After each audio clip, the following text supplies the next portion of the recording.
চিনাকি হলো হঠাতে আবেগেৰে অধীৰে মগন হলো দুয়োতে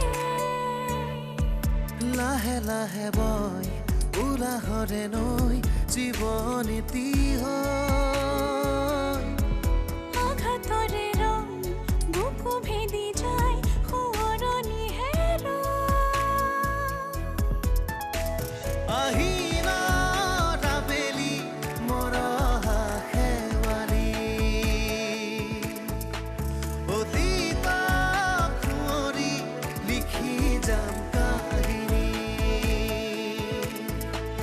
আহিলা আবেলি ঠিকনা বিচাৰি এন্ধাৰক নেওচি জিনিমেই ৰ'দালি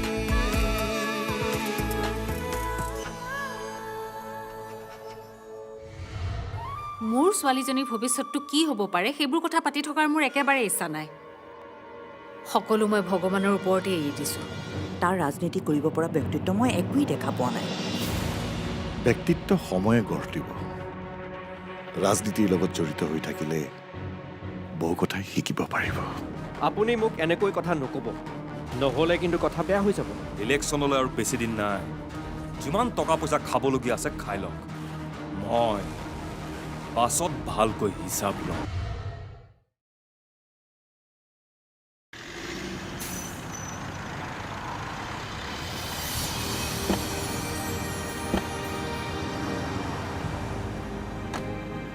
মা দেউতা আহা চোৱাহি বা ভিন্দেও আহি পালে খবৰ কোন খালি বিৰাট ভাল দিজাজি কি খবৰ মজা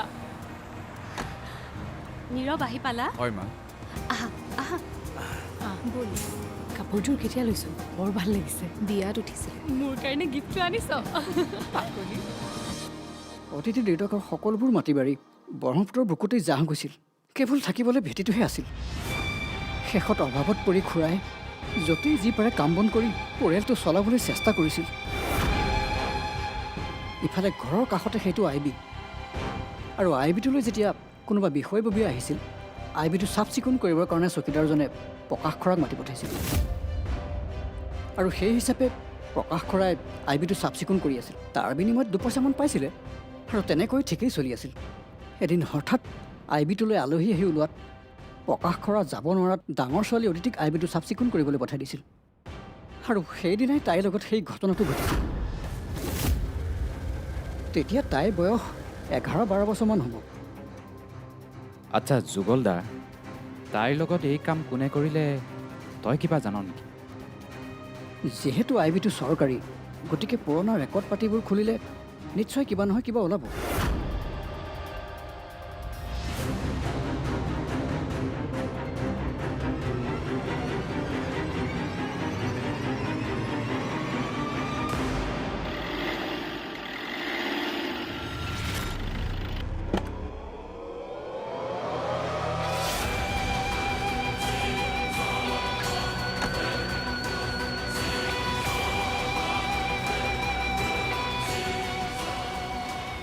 অফিচাৰ বাহ আপোনাৰ ল'ৰাক মাতক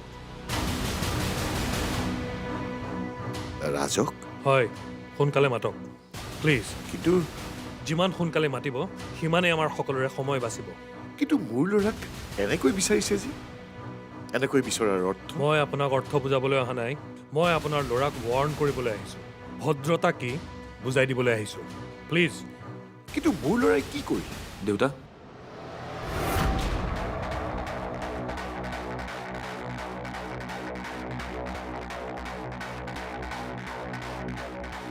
আপোনাৰ ল'ৰাই থানাত কি কৰিছে সোধক বাহ মোৰ এটা দমত এডিশ্যনেল এছ পি আজি আহি মোৰ ঘৰত good I like it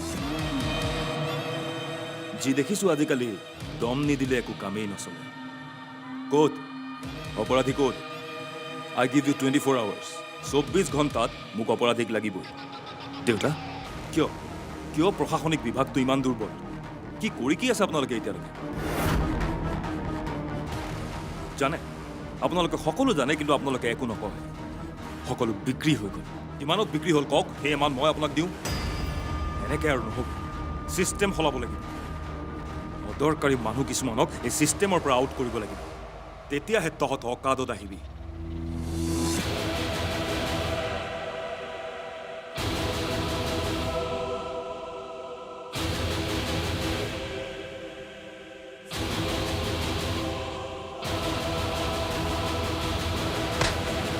officer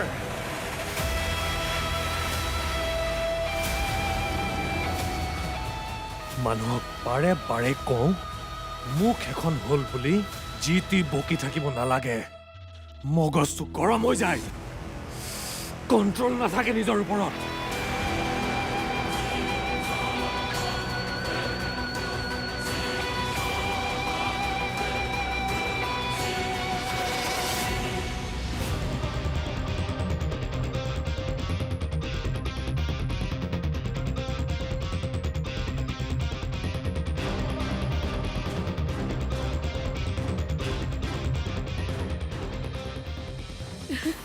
ভিনদেউ কেনেকুৱা লাগিছে কওক না ছুপাৰ কাপোৰযোৰ কোনে পচন্দ কৰিছিল আপুনি নে বায়ে অফক'ৰ্ছ ময়ে কৰিছোঁ বাহ ভিনদেউ আপোনাৰ চইচ কিন্তু মানিব লাগিব থেংক ইউ মোৰ একমাত্ৰ খোলখালিৰ কাৰণে প্ৰথমবাৰ গিফ্ট আনিছোঁ যেতিয়া ভালটো হ'বই লাগিব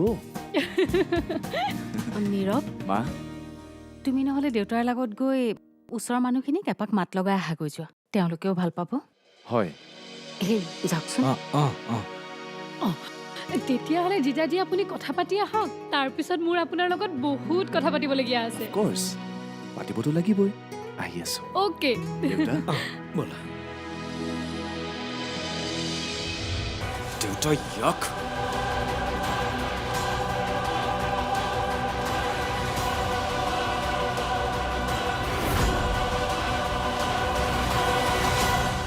আহিনা ৰাবেলি মৰহা খেৱালি আহিনা ৰাবেলি মৰহা খেৱালি আপুনি কি কৈছিল 24 ঘণ্টাৰ ভিতৰত অপৰাধীক ধৰি আনি আপোনাৰ হাতত গতাই দিব লাগে আপুনি কমিশ্যনাৰ নে DIG just who the hell do you think you are আপুনি মোক অৰ্ডাৰ দিবলৈ আৰু কি কৈছিল চিষ্টেম সলাব কিয় এতিয়ালৈকে দেখোন আপোনালোকে চিষ্টেম সলাই আছে and let me tell you something mister Raj Phukan 4বাৰ APSCত এপিয়াৰ হৈও মই আনকুৱালিফাইড হৈ ৰ'লোঁ কাৰণ মোৰ বেকআপ নাছিল সেইকাৰণে এবাৰ UPSCত বহি IPS হৈ আহিছোঁ আপুনি মোক যোগ্যতাৰ কথা কয় আৰু অদৰকাৰী মানুহ কোন হা আপোনালোক নে আমি উচ্চতম ন্যায়ালয়ৰ ন্যায়াধীশৰ পৰা আৰম্ভ কৰি কৰ্পৰেট ছেক্টৰৰ মেনেজাৰলৈকে ডক্টৰ ইঞ্জিনিয়াৰৰ পৰা দৈনিক হাজিৰা কৰি খাটি খোৱা মানুহলৈকে যোগ্যতাৰ প্ৰয়োজন কেৱল ৰাজনীতি কৰিবলৈ কোনো যোগ্যতাৰ প্ৰয়োজন নাই তাৰমানে আপুনি কি ক'ব বিচাৰিছে মই অশিক্ষিত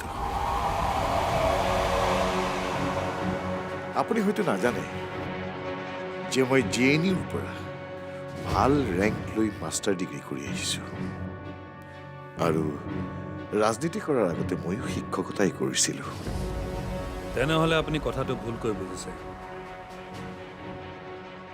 মই যোগ্যতা মানে একাডেমিক কোৱালিফিকেশ্যনৰ কথা কোৱা নাই এজন ৰাজনৈতিক নেতা হ'বলৈ যিখিনি যোগ্যতাৰ প্ৰয়োজন তাৰ কথা কৈছোঁ এইজনে থানালৈ গৈ ICৰ সৈতে অভদ্ৰামী কৰি আহিছে তেওঁৰ ৰাইজৰ সেৱা কৰিবলৈ কি যোগ্যতা আছে হা মোৰ বোধৰে তেওঁতো গেংষ্টাৰ হোৱাৰ বাহিৰে একো যোগ্যতা নাই হেল্ল' আপুনি মোক যোগ্যতাৰ পাঠ পঢ়াইছে নেকি আৰু কেইদিনমান ৰখ ইলেকশ্যনটো হৈ যাবলৈ দিয়ক ভয় খুৱাইছে মোক ভয় খুৱাইছে যে আপুনি MLA হ'ব মিনিষ্টাৰ হ'ব আৰু মোক ট্ৰান্সফাৰ দিব আপুনি 5 বছৰৰ বাবে নমিনেট হ'ব আৰু মই মোৰ 60 বছৰ পৰ্যন্ত জনতাৰ সেৱা কৰিবলৈ নমিনেট হৈছোঁ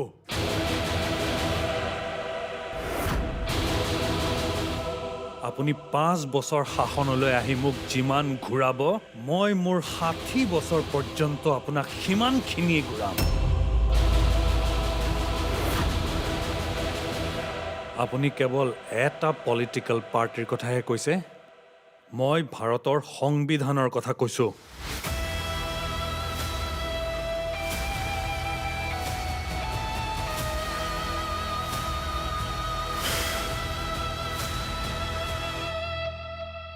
আৰু এটা কথা, নেক্সট টাইম থানালৈ গৈ এনেকুৱা অভদ্ৰামী কৰিবলৈ মানা কৰিব, নহ'লে গুণ্ডাগিৰি কেনেকৈ কৰে মই শিকাই দিম।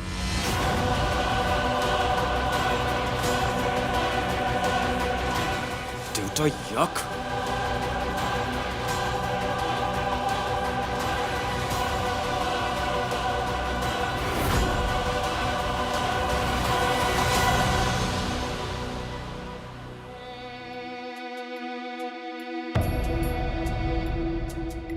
মা, আমি বাৰু কিবা ভুল কৰি আছো নেকি? ভুল? অঁ মা, মোৰ মাজে মাজে এনেকুৱা লাগে যেন এখেতৰ পৰা কথাবোৰ লুকুৱাই মই কিবা ডাঙৰ ভুল কৰি আছো। এইকেইদিন বিয়াৰ পিছত এখেতৰ লগত থাকি মই এখেতক বুজি পাইছোঁ। মানুহজন বৰ সহজ সৰল। আন কাৰোবাৰ পৰা কথাবোৰ লুকুৱাই ৰাখিব পাৰিলেও এখেতৰ পৰা কথাবোৰ কিমান দিন লুকুৱাই ৰাখিব পাৰি মই কিন্তু নাজানো। বৰ অন্তৰ্দ্বন্দ্বত ভুগিছোঁ মই মা।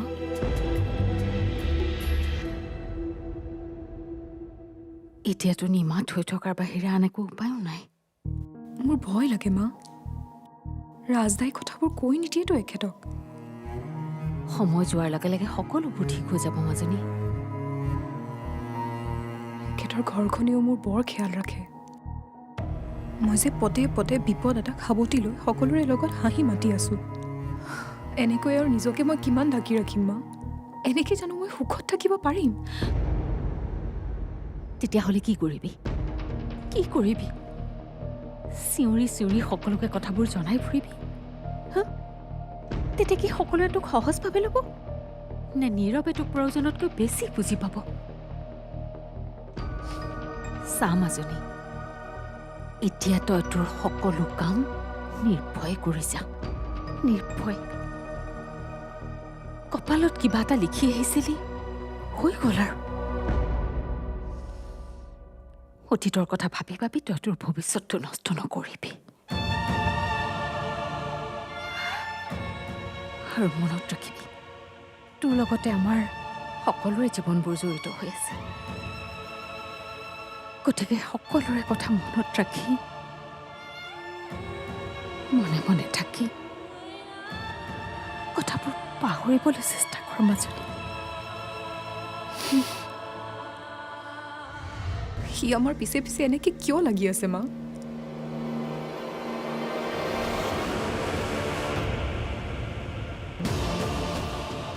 দিগন্ত সাংবাদিক, কালি মই লগ পোৱা সেই ল'ৰাজন নেকি? আহিলা ৰাবেলি মৰহা শেৱালি, আহিলা ৰাবেলি মৰহা শেৱালি। কিয় মনে মনে থাকিম আৰু কাৰ ভয়ত মনে মনে থাকিম? আজি দিনৰ পাছত দিন পাৰ হৈ গ'ল, কিন্তু তোমাৰ ঘটনাটোৰ একো উত্তৰেই নোলাল। আৰু আমি হাত সাৱটি বহি থাকিম? প্ৰথমতে তোমাৰ দেহত গুলি লাগোতে মিডিয়াত হুলস্থুল লাগি গৈছিল, কিন্তু এতিয়া ৱেৰ is media, ৱেৰ is police enquiry? কাৰো একো খবৰ নাই যে। মনে মনে থাক। এনেকুৱা মূৰ্খামি কৰিলে তই কেতিয়াও ইলেকশ্যনত নিজিক। ৰাজনীতি বৰ বেলেগ বস্তু। ইয়াত অকল দম দি চলিলেই নহ'ব, মানুহক মিঠা মিঠা কথাও ক'ব পাৰিব লাগিব। মই মিঠা মিঠা কথা ক'ব নাজানো। জানিব লাগিব। তেনেহ'লে চেনি এসোপামান মুখত ভৰাই লওঁ। চুপ! মূৰ্খ, তোৰ এই খংটোৱেই তোৰ কাল হ'ব। বাৰে বাৰে কওঁ যে কাম এটা কৰাৰ আগতে অকণমান মগজটো খটুৱাবি।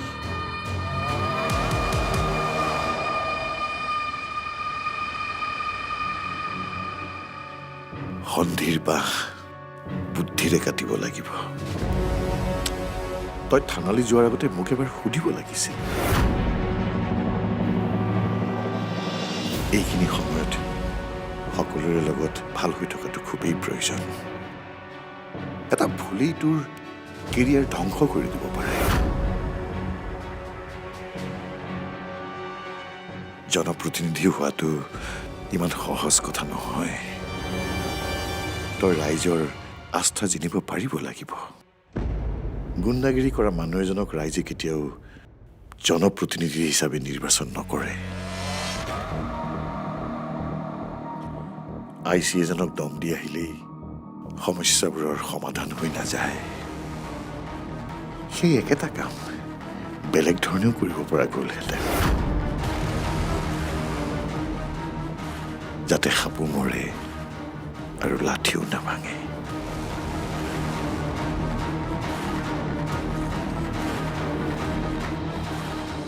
মইতো সেইটোৱে বুজি নাপাওঁ। মানুহবোৰ একেবাৰে সুখী হ'ব নাজানে, কেৱল টেনশ্যন কৰি কিয় থাকে? ঠিকেই, টেনশ্যন লৈ একো লাভ নাই। মুঠতে জীয়াই থকা অৱস্থালৈকে তোমাৰ দৰে লাইফটো এনজয় কৰিব লাগে। মোৰ মতেতো কাইলৈকে এৰি আজিৰটো বিন্দাছ জীয়াই যাব লাগে।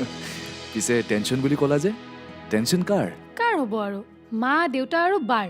বিয়াৰ আগতো টেনশ্যন, বিয়াৰ পাছতো কেৱল টেনশ্যন। আপুনি এবাৰ বাক কথাটো বুজাবচোন। অফক'ৰ্ছ, তুমি এনেকুৱা অৰ্ডাৰ দিছা আৰু মই নামানিম নে? মানিবই লাগিব। মোৰ মতে বিয়াৰ পাছত হাজবেণ্ডৰ লগত সকলো সুখ দুখ 50-50 কৰি ল'ব লাগে, তেতিয়াহে মনটো হালকা হ'ব। বাহ, তুমি কিন্তু বহুত কথা জানা দেই সুপ্ৰিয়া। আপুনি যদি এতিয়াও পাকঘৰলৈ যায়, মা আৰু বায়ে কিবা টেনশ্যনত কথা পাতি থকাই দেখিব।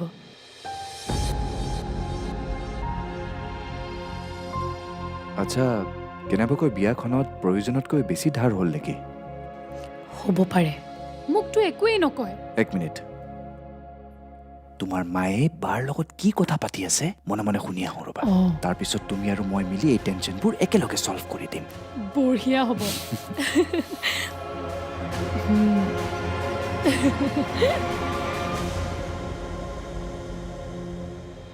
এইবোৰ কথাকে চিন্তা কৰি দেউতাৰে আগতকৈ দুৰ্বল হৈ গৈছে। তোৰ সেই ঘটনাটোৰ পাছত দেউতাৰৰ অৱস্থাটো তোৰ মনত আছেই। যেনে তেনে স্বাভাৱিক অৱস্থা এটালৈ আহিছে। আকৌ ঘটনাবোৰৰ পুনৰাবৃত্তি হ'লে শেষেই আৰু।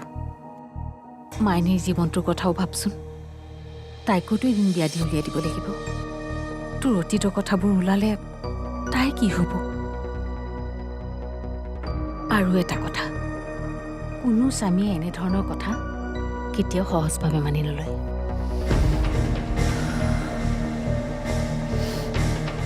ঠিক আছে, মই বাৰু এখেতক একোৱেই নকওঁ, কিন্তু দিগন্ত আমাৰ ঘৰলৈ অহা যোৱা কৰিয়ে আছে। মোক সেইখন ঘৰৰ বোৱাৰী বুলিও সি জানে। সি যদি এখেতক লগ পাই সকলো কথা কৈ দিয়ে, তেতিয়া দিগন্ত বোলে আজিকালি সাংবাদিক হ'ল। সি আহি আমাৰ ঘৰো ওলাইছেহি নহয়। সি আমাৰ পিছে পিছে এনেকৈ কিয় লাগি আছে মা?